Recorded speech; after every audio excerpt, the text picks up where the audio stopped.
Shalom, salam nafas pagi. Kasih karunia dan damai sejahtera dari Tuhan kita Yesus Kristus ada dalam kehidupan Bapak, Ibu, Saudara, dan anak-anak. Kita berjumpa kembali dalam Renungan Nafas Pagi yang hari ini didasarkan dari Mazmur 63, ayat 1 sampai dengan ayat yang kelima. Sebelum kita bersama merenungkan sabdanya, mari kita menyatukan hati di dalam doa. Kami mengucap syukur Tuhan atas setiap rahmat, berkat, pertolongan, dan sukacita yang Kau limpahkan kepada kami. Maka kami yakin dan percaya kebenaran firman-Mu yang hendak kami renungkan bersama, menyegarkan, memulihkan tubuh jiwa roh kami. Berfirmanlah ya Tuhan Yesus, kami siap mendengarkannya. Kuduskan dan layakan kami melalui anugerah pengampunan-Mu ya Tuhan Yesus. Di dalam-Mu ya Tuhan Yesus, kami naikkan doa ini dengan syukur, percaya, dan berserah. Amin. Mazmur 63 ayat 1 sampai dengan kelima. Kerinduan kepada Allah. Mazmur Daud ketika ia ada di padang gurun Yehuda. Ya Allah, Engkaulah Allahku. Aku mencari Engkau. Jiwaku haus kepadamu.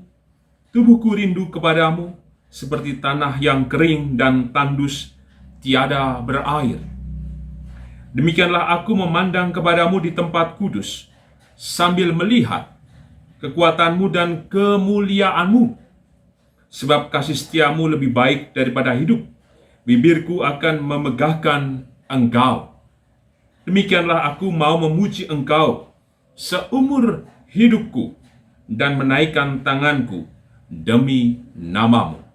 Berbahagialah kita yang mendengarkan sabda Tuhan, dan berbahagialah kita yang percaya. Haleluya. Amin. Bapak, Ibu, Saudara, dan anak-anak, tema renungan nafas pagi hari ini adalah melekat kepada Tuhan. Saya punya perekat yang digunakan untuk pembatas buku yang saya baca. Seperti ini penggunaannya. Namun, tidak selamanya pembatas ini merekat di kertas dalam buku ini. Kadang lepas. Mungkin saja karena lemnya tidak kuat kembali. Berbeda peristiwanya dengan Mazmur 63. Sang pemazmur karena melekat erat dengan Tuhan, ia bagaikan lem yang terus menempel kepadanya. Betul disebutkan di ayat yang kedua. Ia mencari karena ia haus. Ia rindu karena seperti dalam suasana tanah yang kering, tiada pengharapan, tiada air, dan semuanya terasa tidak begitu mengenakan dalam hidupnya.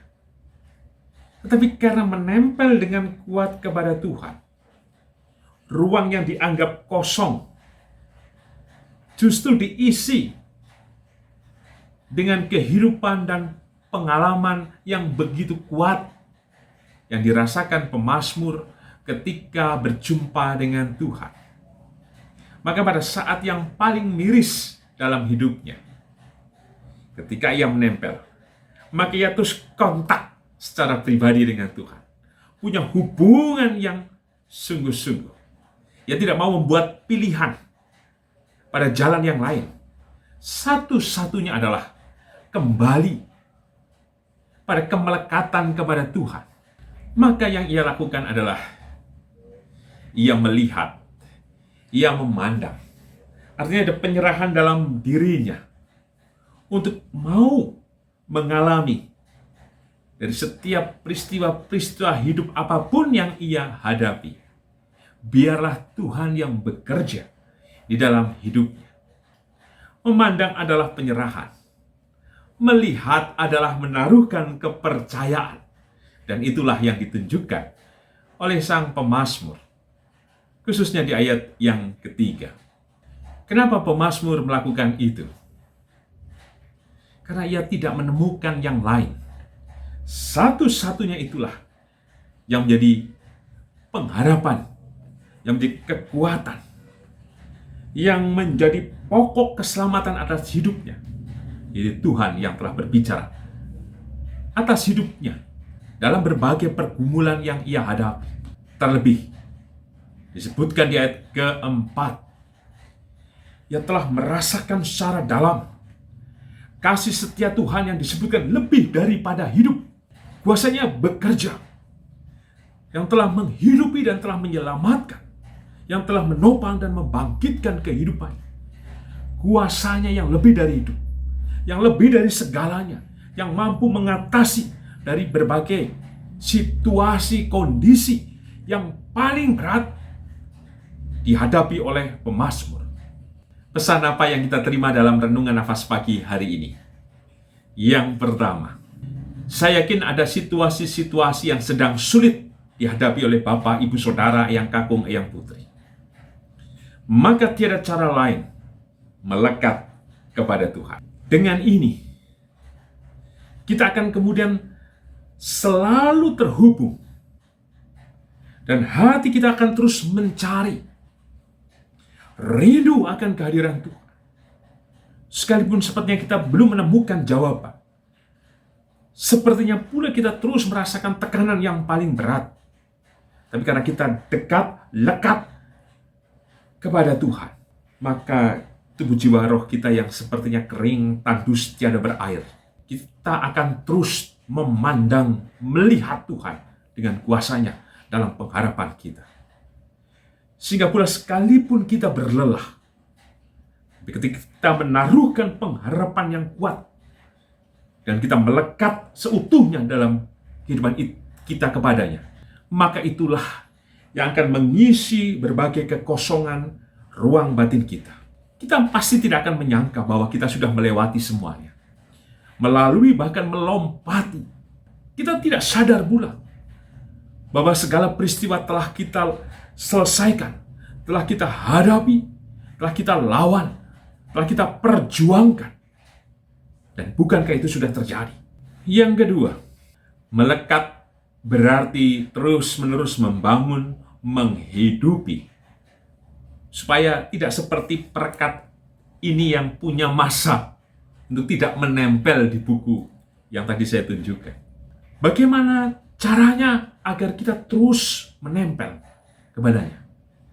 Selain kita mengingat akan kasih setia Tuhan yang telah terjadi atas kehidupan kita, bahwa ada kesetiaan yang terus-menerus, sifatnya tidak sementara seperti perekat ini, tetapi selamanya, yang disebutkan melebihi hidup, yang melampaui dari setiap kehidupan kita. Maka dari setiap apapun yang sedang kita hadapi, jika kita merekat, menempel kepada Tuhan, begitu dekat dan tiada jarak, kita akan menemukan aliran-aliran kehidupan, kita menemukan kuasa, menemukan rahmat, menemukan pengharapan. Karena kasih setia Tuhan itulah yang hadir, menguatkan, dan membawa berkat atas kita.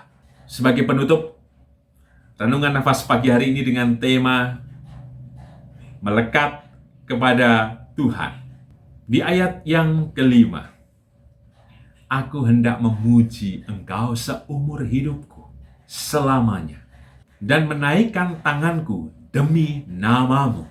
Inilah ajakan dan undangan kita bersama, bahwa ketika kita mencari, ketika kita rindu, ketika kita melihat dan memandang, dan kita ketika berharap akan kasih setianya, maka tiada cara yang lain selain kita memujinya, yang muncul dari tubuh jiwa roh kita, dari nurani kita, untuk percaya, untuk menyerahkan, menaikkan tangan, adalah bagian juga dari penyerahan kita dan hormat kepadanya.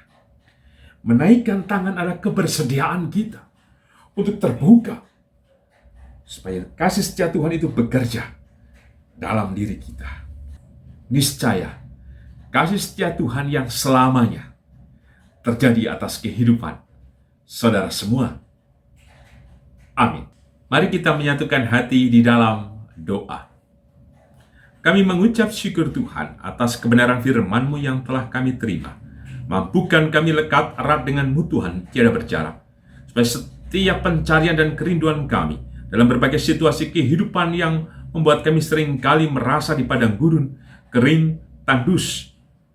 Kiranya kami terus memandang wajah-Mu, melihat kasih setia-Mu, dan terus berharap kepada keajaiban-Mu, sehingga kami terus diteguhkan, dikuatkan, bahkan dimampukan. Dan dalam situasi ini pula, kami menemukan kesegaran dan rahmat-Mu yang besar. Tolonglah kami Tuhan, supaya kami terus memuji-Mu, sehingga berkat-Mu, kuasa-Mu terjadi, dan membukakan tubuh jiwa roh kami, untuk senantiasa percaya dan berserah pada keselamatan-Mu, ya Tuhan Yesus. Karena kami percaya bahwa keselamatan-Mu terjadi, maka Engkau memberkati kami masing-masing Tuhan, dalam segala pergumulan yang kami hadapi, termasuk yang dihadapi oleh anak dan cucu kami. Kami yakin kasih setia-Mu terjadi dan menolong kami, ya Tuhan. Berkati juga kehidupan bergereja. Kami yakin kasih-Mu terus melawat, kemurahan-Mu terus terjadi, dan Engkau menyatakan berkat kuasa atas kehidupan persekutuan di mana kami hadir di dalamnya. Dan mampukan kami juga Tuhan, membangun solidaritas, membangun kasih, dan menaburkan kabar baik atas kehidupan bersama. Berkati bangsa dan negara kami Indonesia, tolonglah Tuhan, kami yakin rahmat, kesejahteraan, dan ketenteraman Engkau nyatakan selamanya atas bangsa dan negara kami. Di dalam-Mu, ya Tuhan Yesus, sang sumber kehidupan dan keselamatan, kami naikkan doa ini dengan syukur, percaya, dan berserah. Amin.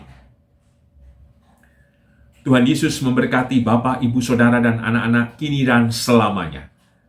Amin.